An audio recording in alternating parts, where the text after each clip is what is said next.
Here is an excerpt from a lecture titled, "Is Capitalism Humane?" delivered at Cornell University, in 1978. Milton Friedman answers a question on self-interest and the morality of corporations pursuing profits. Don't attribute to me your conventional views of what, quote, a conservative believes, because I'm not a conservative. I'm a believer in freedom.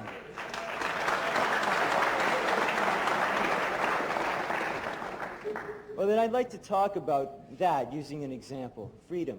In Ohio, an old man failed to pay his electric bill. You may be familiar with the case. And the electric company turned off the electricity and he died. The reason they turned it off was because it wouldn't have been profitable for them to keep it on because he didn't pay his bill. Do you believe that was right? I don't know the details of that case at all, but I can well believe, but I'll be glad to, no, excuse me. In many of these cases you hear stories which when you find the details are very different from those that are presented. But let's suppose it were true, which is what I was going to go on to say. You know, why do you want to stop me? Why do you assume I'm always going to give the wrong answer? Let's assume the facts were true. The result is tragic. Who is responsible? Is it really the responsibility? Should I blame the people?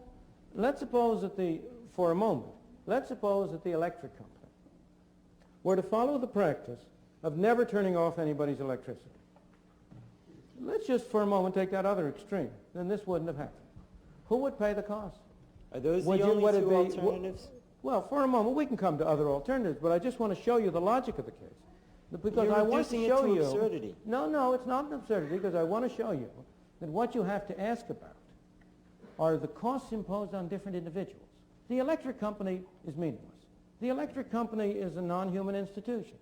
The electric company, what you must talk about are either the stockholders of the electric company, the employees of the electric company, or the customers of the electric company. Those are the people involved.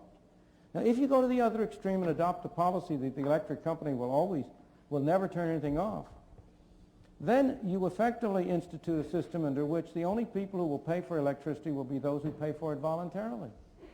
Now, the number of people who will do that... Are those the only two alternatives? No, but I'm just showing you, I want to go, you've gone to one extreme, I'm going to the other extreme and show you that where the responsibility really lies for the kind of thing you're describing. The responsibility really lies not on the electric company for turning it off, but on those of this man's neighbors and friends and associates who are not charitable enough to enable him as an individual to meet the electric bill.